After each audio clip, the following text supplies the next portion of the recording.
नमस्कार मित्रों, आज हम राजभाषा और राष्ट्रभाषा विषय पर विस्तृत चर्चा करेंगे। मित्रों, यह महत्वपूर्ण प्रश्न है कि राष्ट्रभाषा किसे कहा जाए और राजभाषा किसे कहा।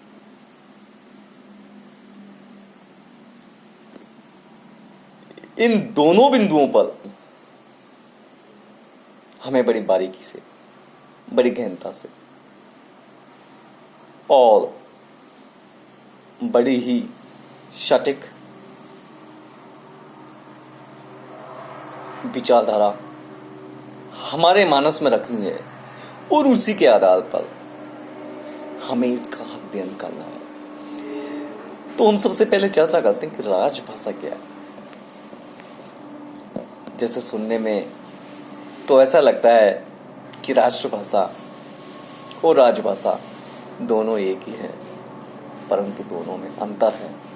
इसीलिए तो दो शब्द और दोनों के अर्थ भी अलग अलग है। राजभाषा सामान्यतः उसे कहा जाता है जो राजकीय कार्यों के निष्पादन में काम आती हो, अर्थात इसे ऐसे भी कहा जा सकता है संविधान द्वारा स्वीकृत सरकारी कामकाज की भाषा। जो भाषा संविधान द्वारा स्वीकृत की जाती है और सरकारी कामकाज में जिसका प्रयोग किया जाता है, मित्रों, उसे राजभाषा का दर्जा दिया जाता है।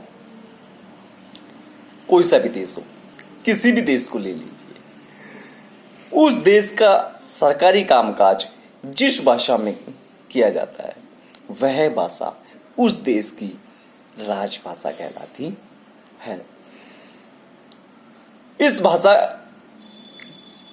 के राजभाषा होने के निर्देश उस देश के संविधान में दिए हुए होते हैं, इसीलिए इसे राजभाषा कहा जाता है। अब हम हिंदुस्तान की बात करते हैं मित्रों, तो भारत के संविधान में हिंदी को राजभाषा का दर्जा दिया गया है, किंतु साथ ही साथ हमारे संविधान में, हमारे भारतीय संविधान में ये भी प्रावधान किया गया है कि अंग्रेजी भाषा में भी केंद्र सरकार अपना कामकाज तब तक कर सकती है जब तक कि हिंदी पूरी तरह राजभाषा के रूप में स्वीकार्य नहीं किया जा सके।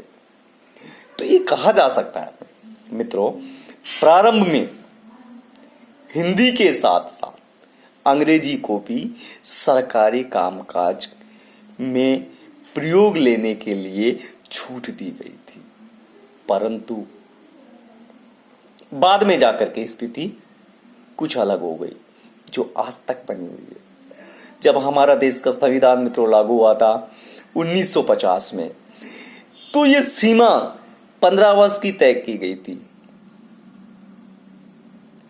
ये सीमा थी कि सन 1965 तक हिंदी के साथ साथ अंग्रेजी का भी राजकीय कार्यों में प्रयोग किया जाएगा, लेकिन 15 वर्ष के उपरांत स्थिति बदल गई और आज तक ये प्रयोग में लेती जा रही है।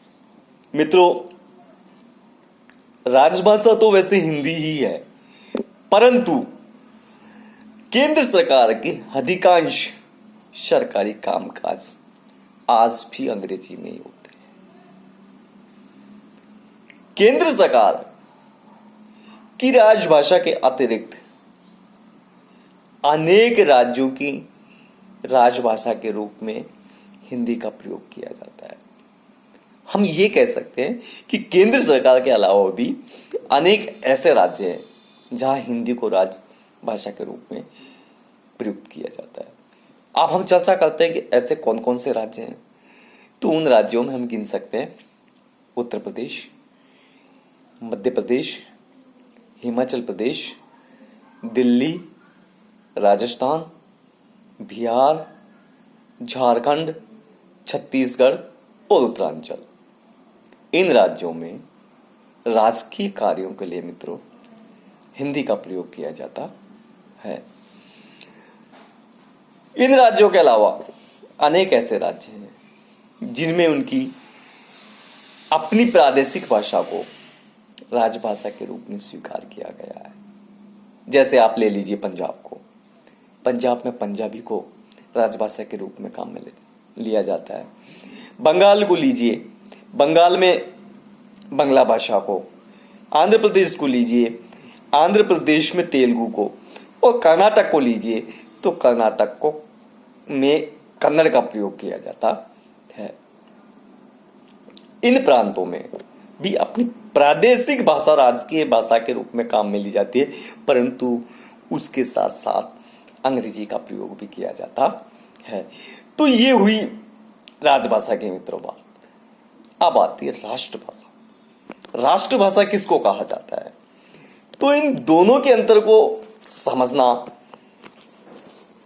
बहुत महत्वपूर्ण है। जब तक हम इन दोनों के अंतर को नहीं समझेंगे तब तक हमारे मन में एक भ्रांति बनी रहेगी और हम स्पष्ट नहीं कर पाएंगे कि राजभाषा क्या है और राष्ट्रभाषा क्या है। तो मित्रों, अभी हमने समझा कि राजभाषा तो वह भाषा है जो सरकारी कामकाज में प्रयुक्त की जाती है।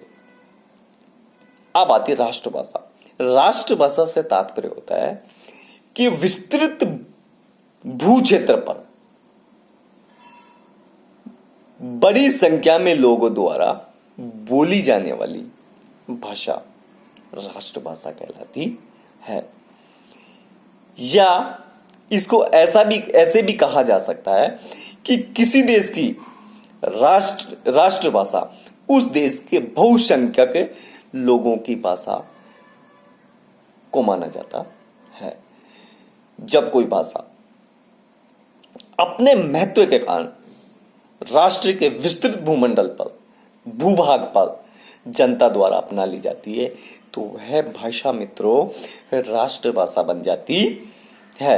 जैसे हम भारतवर्ष की चर्चा करते हैं तो भारतवर्ष में हिंदी एक राष्ट्रभाषा है, क्योंकि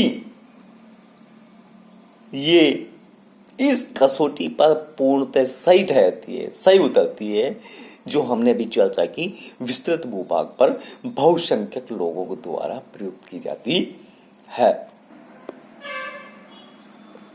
ये हो गई राष्ट्रभाषा। राजभाषा की हम चर्चा कर ही चुके हैं। राजभाषा से तात्पर्य है कि देश के संविधान द्वारा स्वीकृत भाषा, सरकारी कामकाज की भाषा, जिसमें संघीय सरकार अपना कामकाज करती है। मित्रों, जो संवैधानिक तौर पर घोषित सरकारी भाषा है वो राजभाषा कहलाती है। भारतीय संविधान की अगर हम चर्चा करते हैं तो संविधान के अनुच्छेद 343 से लेकर के 351 तक राजभाषा विषयक प्रावधानों का उल्लेख किया गया है और ये स्पष्ट किया गया है कि संघ की राजभाषा हिंदी और इसकी लिपि देवनागरी होगी। स्पष्ट है कि हिंदी भारत में राजभाषा के रूप में मान्यता प्राप्त है। साथ ही साथ हिंदी बहुसंख्यक लोगों की भाषा होने के कारण राष्ट्रभाषा भी है। अब आप हिंदी के महत्व को भी समझ सकते हैं और राजभाषा और राष्ट्रभाषा के अंतर को भी समझ सकते हैं। तो ये तो बात है मित्रों राजभाषा और राष्ट्रभाषा। अब हमारे सामने ये प्रश्न उठता है कि राष्ट्रभाषा के लिए क्या गुण होते हैं जिनके आधार पर उसे राष्ट्रभाषा का दर्जा दिया जा सके या उसे राष्ट्रभाषा कहा जा सके। चाहे भाषा हो या कोई व्यक्ति हो, अपनी विशेषताओं के कारण ही अपना विशेष स्थान बनाती है। ऐसा ही राष्ट्रभाषा के लिए कहा जा सकता है। मित्रों, जिस प्रकार किसी राष्ट्र की संप्रभुता एवं स्वाभिमान का प्रतीक राष्ट्रीय ध्वज और राजनीतिक, या जिसको यूं कहा जा सकता है राज चिन्ह होता है, ठीक उसी प्रकार राष्ट्र की संस्कृति एवं भाषा भी उसके आत्मगौरव और अस्मिता का प्रतीक मानी जाती है। तो ये कहा जा सकता है कि आत्मगौरव और अस्मिता के लिए राष्ट्रभाषा का महत्वपूर्ण स्थान होता है, योगदान होता है। हम भारत की चर्चा करते हैं तो मित्रों, निश्चित रूप से हम ये कह सकते हैं, निसंकोच हम कह सकते हैं कि भारत बहुभाषाई राष्ट्र है। इसमें अनेक भाषाएं बोली जाती है, अनेक भाषाओं का प्रयोग किया जाता है। विस्तृत भूभाग वाले इस राष्ट्र में कश्मीर से लेकर कन्याकुमारी तक, और इधर देखिए आप कच्छ से लेकर के ब्रह्मपुत्र तक अनेक भाषाएं और बोलियां बोली जाती है। कितना विस्तृत आयाम लिए हुए हैं, कितना विस्तृत भूभाग को लिए हुए हैं। अब इतने बड़े भाग में कितनी भाषाएं और कितनी बोलियां हैं, आप देखिए। किंतु इन सबके बावजूद भी सांस्कृतिक दृष्टि से अगर हम चर्चा करते हैं तो भारत एक इकाई के रूप में हमारे सामने आता है। विभिन्नता में एकता भारत की दुर्बलता नहीं है मित्रों, यही इसकी प्राण शक्ति है, इस राष्ट्र की महत्वपूर्ण शक्ति है। कश्मीर, सिंध, इन प्रांतों के अलावा आप ले लीजिए पंजाब में पंजाबी, हिंदी, राजस्थानी, गुजराती, मराठी, उड़िया, असमिया, बंगला, तमिल, तेलुगु, कन्नड़, मलयालम, कितनी भाषाएं हैं जो बड़ी समृद्ध भाषाएं हैं, और भारत में इनका प्रयोग किया जाता है। अब हमारे मन में एक प्रश्न उठता है कि इनमें से किसी राष्ट्रभाषा माना जाए, और माना जाए तो क्यों माना जाए, ये बड़ा महत्वपूर्ण प्रश्न है। अब सर्वप्रथम हम राष्ट्रभाषा के लिए उन गुणों की चर्चा करते हैं कि जिनके आधार पर हम किसी भाषा को राष्ट्रभाषा मान सकते हैं। अब वे गुण कौन कौन से हैं जिनके आधार पर हम किसी भाषा को राष्ट्रभाषा कह सकते हैं?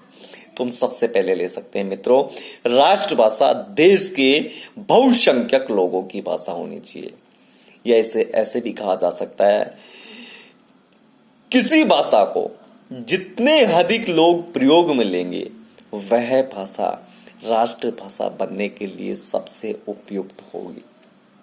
दूसरे बिंदु के रूप में हम ले सकते हैं उसका शब्द भंडार विस्तृत एवं समृद्ध होना चाहिए। जिस भाषा का शब्द भंडार अधिक मात्रा में होगा और समृद्ध होगा, वह भाषा राष्ट्रभाषा बनने के उतनी ही करीब होगी। तीसरे बिंदु के रूप में ले सकते हैं कि उसमें उच्च कोटि के साहित्य की रचना हुई। राष्ट्रभाषा होगी तो मित्रों निश्चित रूप से उच्च कोटि के साहित्य की रचना।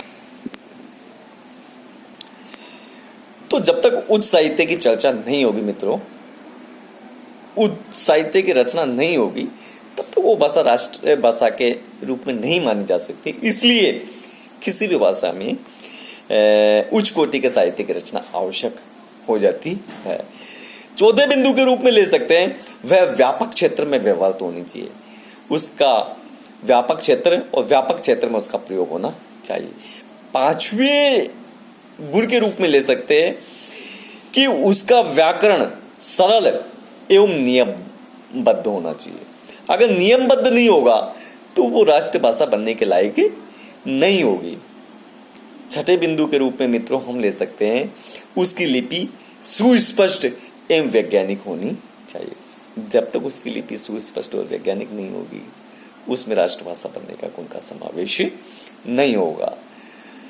अगले बिंदु के रूप में ले सकते हैं कि उस भाषा में राष्ट्रीय संस्कृति का अंश होना चाहिए या वह राष्ट्रीय संस्कृति का प्रतिनिधित्व करती हो तो वह भाषा राष्ट्रभाषा बनने के लायक होती है। अंत में ले सकते हैं कि वह भाषा राष्ट्रीय एकता में सहायक हो तो वो निश्चित रूप से राष्ट्रभाषा बनने के लायक होती है। तो मित्रों, आज हमने राजभाषा और राष्ट्रभाषा पर चर्चा की। दोनों में क्या अंतर है उस अंतर को हमने समझने की कोशिश की और इसके बाद हमने ये जाना कि राष्ट्रभाषा किस भाषा को कहा जाए और कहा जाए तो क्यों कहा जाए, वे कौन सी विशेषताएं होती हैं, वे कौन से गुण होते हैं जिसके आधार पर किसी भाषा को हम राष्ट्रभाषा कह सकते हैं।